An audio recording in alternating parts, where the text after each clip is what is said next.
Please have a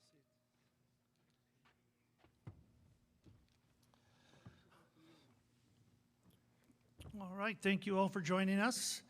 As is the case before every press conference, I would ask you to please check your phones and make sure they are on silent.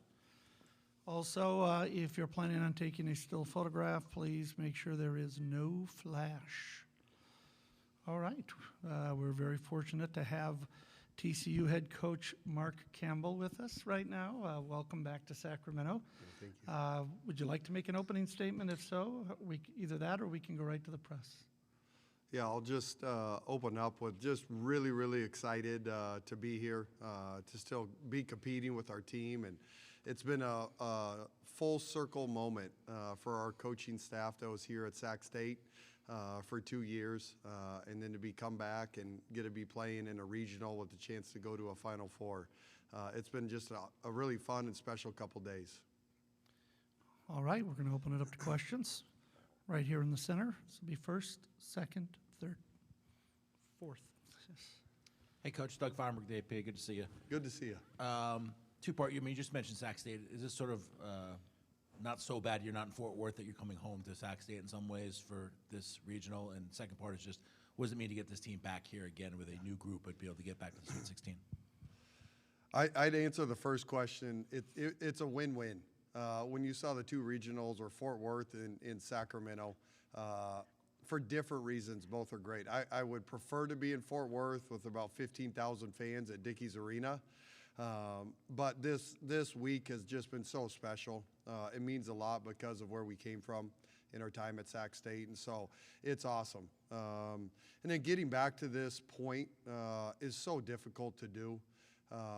We had to rebuild or reload after losing last year's core group, and we have 10 new players that hadn't played for TCU, and to get that group to come together and have the season that we've had, it's been another magical run. It's been another special group, but Doug, it's just really hard to get to Sweet 16s. So it's been really fun. Totally different journey than last year's group, but a really fun journey. Question right up here up front. Stephen Johnson, Fort Worth Star-Telegram. Mark, you got two of your players, Olivia and Marta, that have probably more experience than usual playing Virginia. Has that helped at all with the scouting preparing for them? You know, rosters turn over so much each year. We're just diving into this year's Virginia team and really studying what they're doing, how they're playing. But they're just within the season, how much Virginia's evolved from the beginning of the year till now. And so I think with Marta and Olivia, they're just old veterans that have been in so many big-time battles. I think that's the greatest asset going into this game. And those two are just, they're excited. They don't want their journey to end. They're ready to get after it tomorrow. Right back here. Coach Campbell, Jake Gaden from CBS Sacramento. Welcome back. Yeah, thank you. For you, the opportunity you had at Sacramento State was the first head coaching job that you had in your career. Personally, how much did that mean to your career to be able to have that experience? And also, what experiences did you take at Sac State did you apply to TCU in your coaching career moving forward? Yeah, great questions. First is Mark Orr was the athletic director at Sacramento State, and he's the one that gave me my first chance to be a head coach. So I'm just forever grateful for that opportunity and for him believing in me. And there's so many lessons that you took away from your time at Sac State that carried over to TCU. Both of them were major rebuilding projects. You know, I think Sac State had won 3 games the season before we got there. And so Sac State, you were able to make mistakes and learn and grow without necessarily being in the spotlight and figure out what you want to do as a head coach and how you want to build a program. And so we did that, and it was a quick flip. You know, our second year we won 25 games. And so those lessons really carried over to TCU, which was another major rebuilding project. And so TCU was 1-17 in the Big 12. And so those lessons of how to dig out of a hole, how to build a program, what kind of people you want, just all the stuff that's non-basketball. It was those 2 years at Sac State was priceless. So I'm very grateful for that.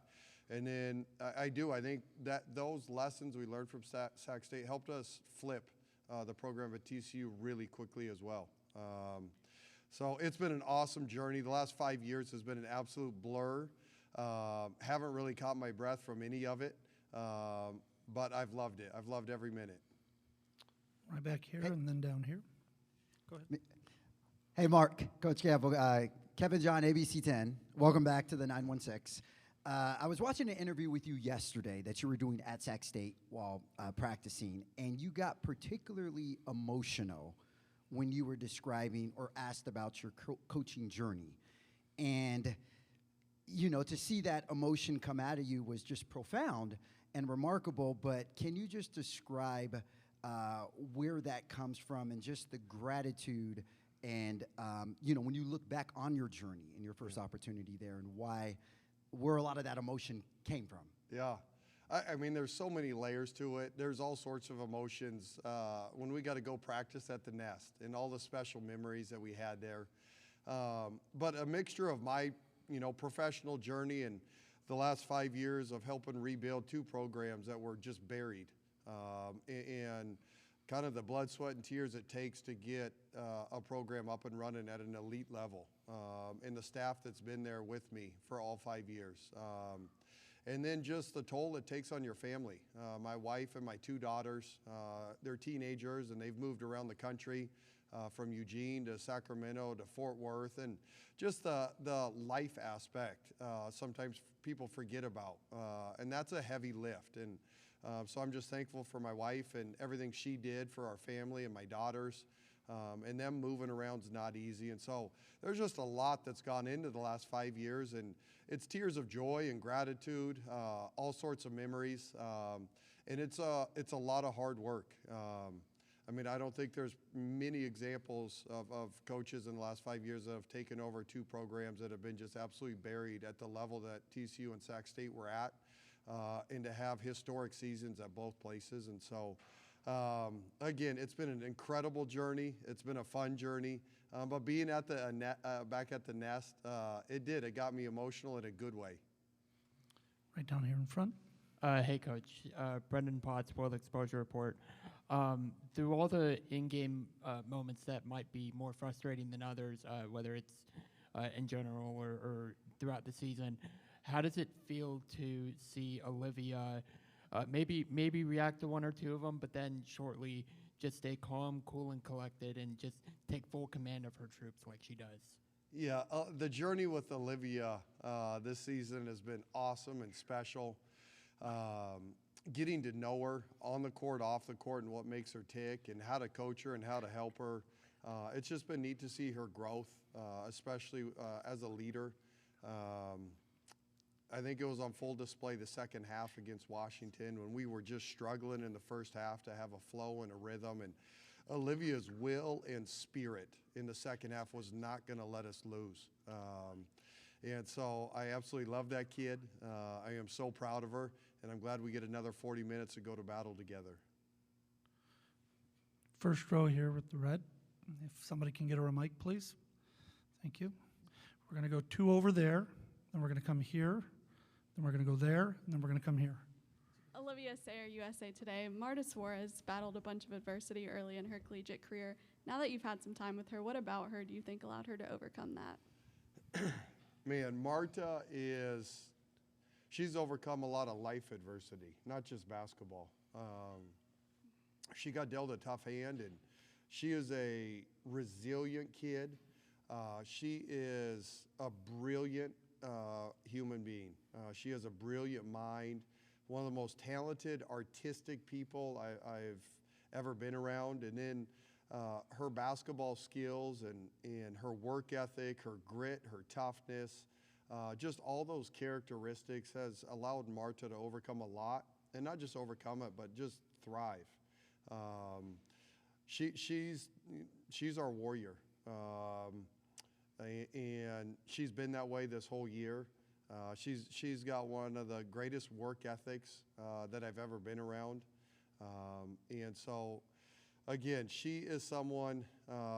It has been so fun to get to know her and really truly understand what makes Marta tick. But she's got a great family and dad and brother that have been just an awesome support network for her, throughout this journey of her college career. Question right behind. Hi, Cindy Henderson, USA Today. Olivia Miles has opened up about finding her love of the game again. It's the same thing that Haley Van Lith said last year. What about your program has helped these high-impact transfers fall in love with the game again? Man, great question. There's so many parts to that, right? I think we are very intentional on trying to find the right people. There's a basketball piece to making sure they fit with what we're trying to do with our scheme, but then there's the human element. That's a lot harder to figure out and get right. And we work really, really hard to try to find the right young people that are going to fit our culture, our environment. And so both Olivia and Haley have truly blossomed. I think both of them got their love for the game of basketball back. But I think it's our village. And within a program, from your strength coach to your trainer to your nutritionist to your coaching staff to your GAs, there's so many people involved in having an impact on these student athletes. And so I think there's just our village is special. And then I think just we allow young people to be themselves, and for Olivia to be the best version of Olivia, and for Marta Suarez to figure out what's the best version of Marta Suarez and allow her to be herself. And to put all these people together, and it's intentional. You're trying to find a right blend of egos and personalities and alphas and humble kids and get that whole thing right. And so it's not an exact science, but right now in the portal era, I think we're doing as good as anybody in assembling teams each year. Right up here. Michael Vopel, ESPN.com. Coach, it really isn't that long ago that you were, I think you put as America's team because you were having to, basically look to the student body. Can you talk about doing it that fast? You talked about, your these last two jobs have been digging programs out of the dirt, and you've been able to do it, but to be able to do it that fast, could you have imagined that, say, back in January of 2023, and you're trying to do that at that point, and it seems so far away then? Man, great question. When we were holding open tryouts and forfeiting games because you didn't have enough healthy bodies, and we were at the rec center and trying to figure out which kids we're going to add to our program, at that point it was overwhelming. But we've been able to flip it, relatively quickly, and I think it's kind of my coaching journey from Oregon State days. If you go back, Coach Ruick, I got to be a part of his staff, and we had to hold open tryouts in August when we took over. It was a Pac-10 at that time, and you literally had to build a team from scratch. And so that learning experience and how to build a program brick by brick, I've carried those lessons with me my whole career. And Scott's an incredible program builder, and then Oregon, when we went there, and I got to be a part of the staff with Coach Graves, it was another program that kind of bottomed out. And so I think it took 4 years for us to break into the NCAA tournament and kind of have that Elite Eight run. So part of my coaching journey has been a part of being at these programs from day one and helping restore and build them from the ground up. And so as daunting as that time at TCU was when we were holding open tryouts, I kind of have lived that over and over again. And there is a blueprint, there is a formula, finding the right people.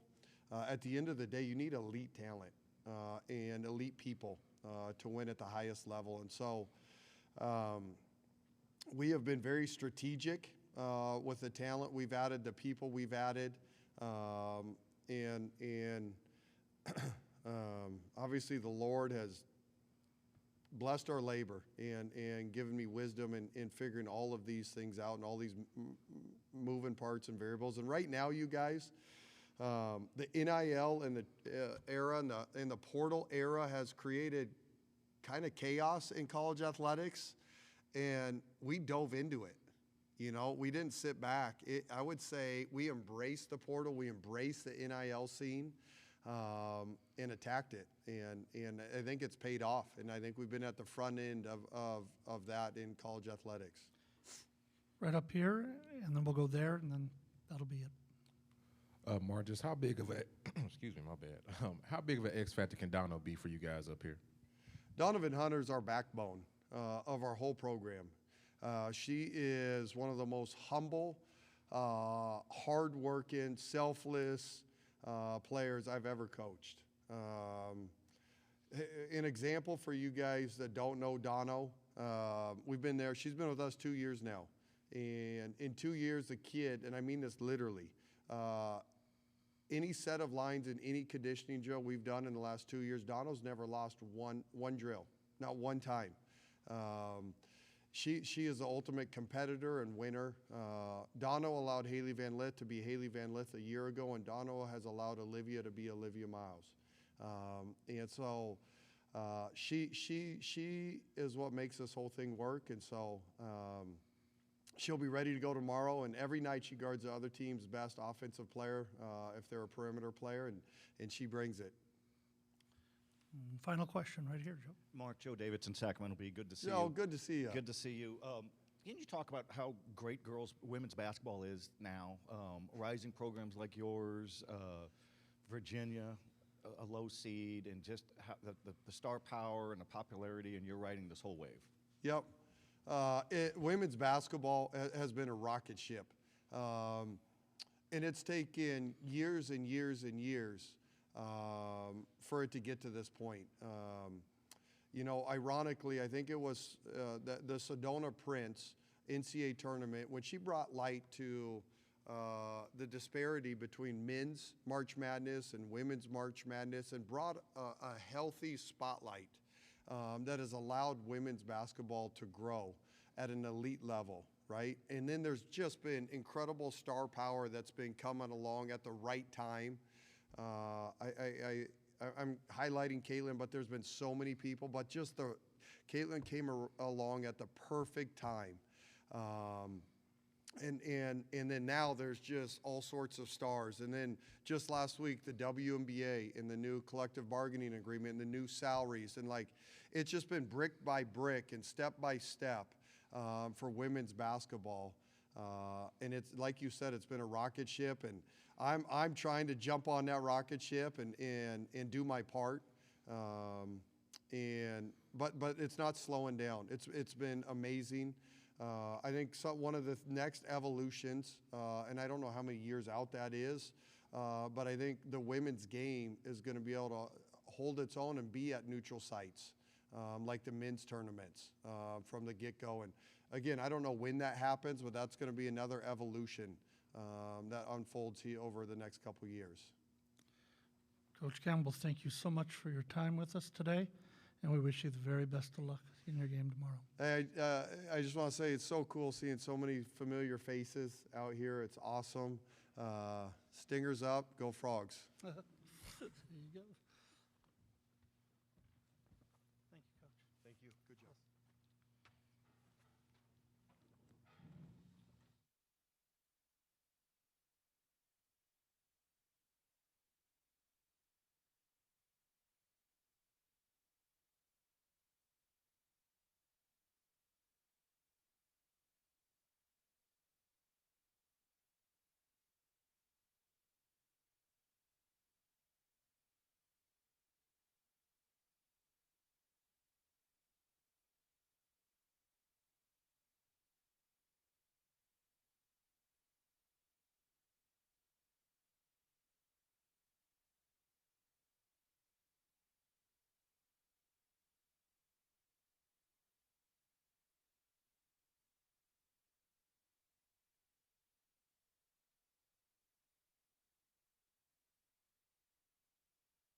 Thank you all for your patience and understanding. I know that we don't all see each other's hands going up. I'm trying to get everybody in the order that they put their hands up, so just want to thank you for your patience with us as we work towards you with the microphone.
Please have a seat in front of your name there.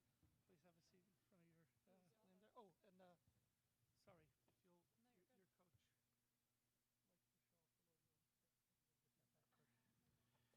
Sorry, it's my a little OCD on my part. Okay, thank you. Hello, everybody. Here we are now at the final pre-game interviews for the TCU women's team. On the dais with us today, Donovan Hunter, Olivia Miles, and Martha Suarez. We're going to go ahead and start with questions. We're going to start right back here, and then we'll go there. Hi, ladies. Jake Eden from CBS here in Sacramento. When you guys entered the nest yesterday with Coach Phillips, what was your first impression of him coaching in that gymnasium or whatever you want to call it? What was the thought process of that? I mean, I thought it was cool just to have a full circle moment for anybody, to have, you know, kind of your stepping stone and your beginning process of being a head coach at the Division I level.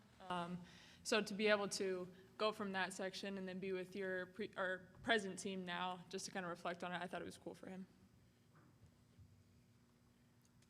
Olivia, Martha, either one of you want to comment?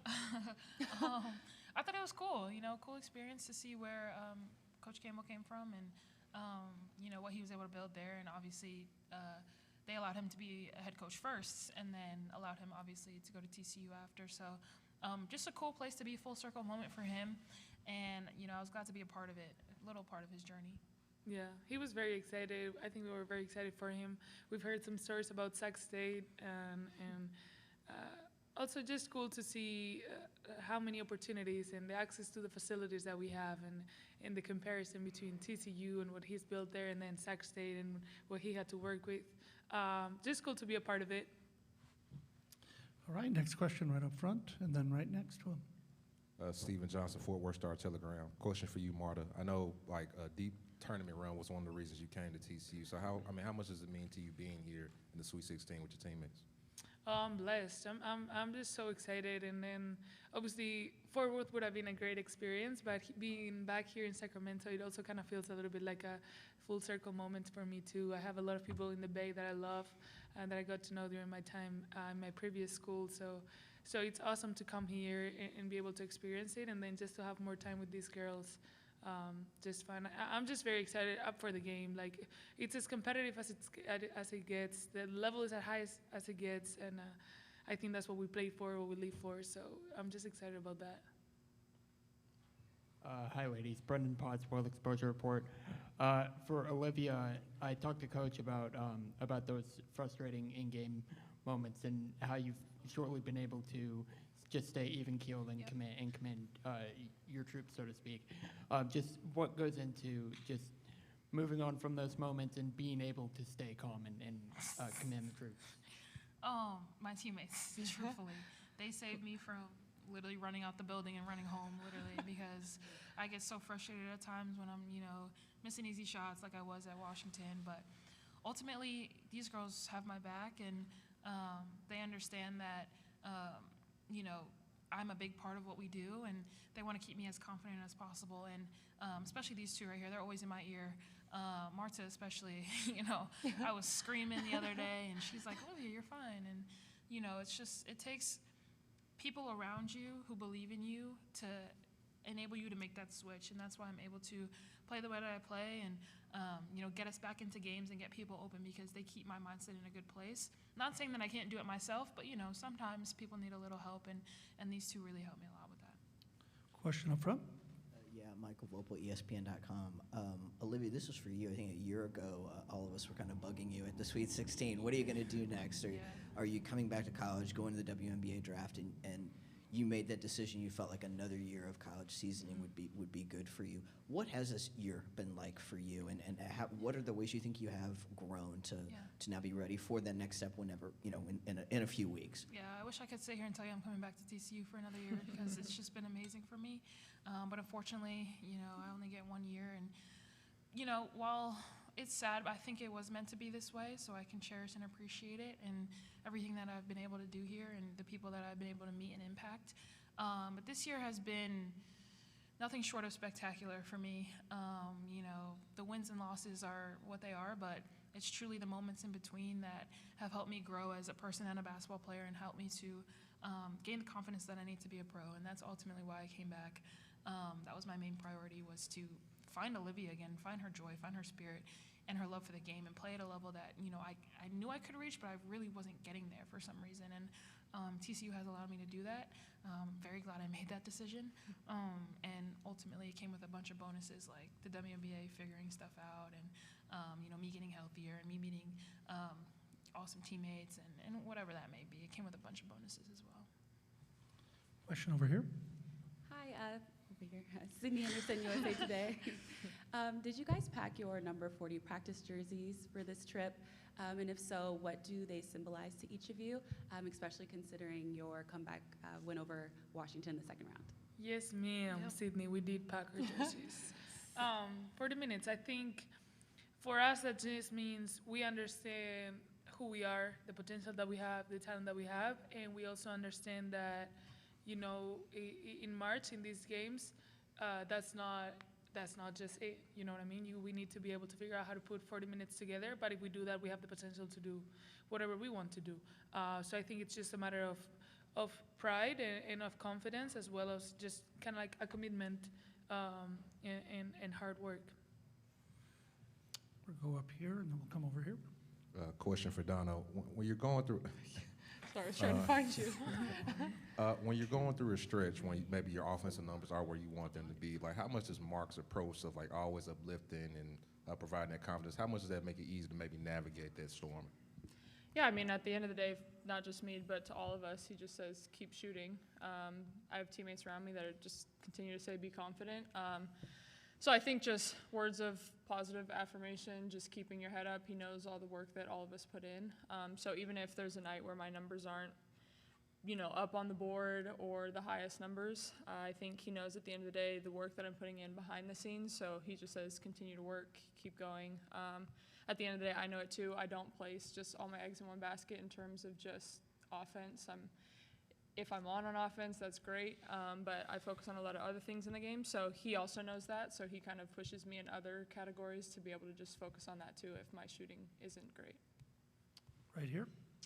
Matthew Walter with the 9 Sports. This is for all three of you, but all three of you chose to transfer into this program and have talked about how much this has sort of relifted you guys' basketball careers and just personally. What is it about Coach Campbell and this program that has helped all of you and all the other transfers that have come in before sort of reinvigorate them and find that joy again? Yeah, I think number one is the culture and his ability to allow us to play with freedom. I think it's very appealing. No one wants to be in a system where it's like you can only shoot a pull-up jump shot, or you can only get to the rim, you can't make one-hand passes, like stuff like that. I think he allows us to be creative and be ourselves, obviously within some structure, but he allows us to find our joy, which is, similar to when we were kids and we just rolled the ball out and played and hooped and we weren't worrying who was around us or what coach was saying. And it's the same feeling I get when I'm here. And, I can speak for myself, but I'm sure it's similar for these two sitting next to me. Yeah, going off what she said, I think he has a very cool ability to see people and see what their gifts are and what their strengths are and what moves them, or at least he's intentional about figuring that out, and he understands the importance of that. And then from then on, he just gives space for you to do that. Of course, he's not just a free spirit. He's gonna give you some guidelines and kind of try to channel you to do it the right way. Basically what they said. Everyone's experience is obviously different, but we can all say the same thing in regarding he wants us to be successful. He wants us to reach our full potential, and he states that for everyone that comes into TCU. So I think that's just important in the world of college basketball or sports in general, to be able to kind of have that outlet where, your coach wants you to reach your full potential. Right down here in front. Hi, ladies. Michelle Smith from the 9. TCU is sort of a model for the current state of basketball in terms of the portal and NIL and all of that. For all of you, you all have different NCAA experiences with different programs and things. How quickly did it come together this season, and what was that like? What was it like to pull a team together of people who come from a lot of different places and with different experiences? And were any of you nervous about coming in a one-year situation and having all of that come together? That's a very good question. I think you can always keep getting to know people. So I wouldn't say there was like a one moment that we figured it out. We're still growing. We're still growing as individuals. Therefore, the team is still changing. We're still getting to know each other. But to me personally, I had a very. Oi, are you okay? Oh, well, us too. What I was gonna say, me personally, in the summer, I found myself so excited about the team. Like, it was very early. I knew we still had to get to know each other, but first of all, trusting the coaches and the people that they bring in, and then just starting to have conversations and having fun in practice with them. I just had a very good feeling. Like, I kept talking to my dad, and I was like, no, we're gonna have a great year. Like, I did have that intuition, but then of course you gotta go through, like any type of relationship, the relationship is not real until you've really broken it down and then figure out how to get back together. So in every season you're gonna have ups and downs, and I think that's what keeps building us. But we're not there, like nobody's there, there's always more to grow. But I think our hearts are always in the right place, and we do love each other, which it's priority number one. Right up front. Oh, do you want to do a follow-up? Of course. Yeah, I can add to that. I was a little nervous. Obviously, I had been at a school for 4.5 years before and had grown up with a lot of the girls there and played with them all my career. And so jumping into a new space with new teammates, obviously we had lost to them last year, so it was a little awkward at first. But like Marta said, I think she said it perfectly, like our hearts are in the right place. Coach Mark does a great job of recruiting great kids, so we never had to worry about any malicious, feelings or intentions. And everyone was just genuinely there to be better, get one more year, at least for the seniors, to maximize our potential, and to build relationships for life. And like she said, it's an ongoing process. I don't think there was one moment where it clicked. I will say, though, through our adversity, we grew a lot more in those moments together. But like I said, there's not one moment where it clicks. Like every day I find new ways to get close to Marta and new ways to get close to Dono and the rest of my teammates. And it's just so special about this group and this culture. It allows us to make mistakes and be vulnerable in front of each other and in a safe and healthy environment.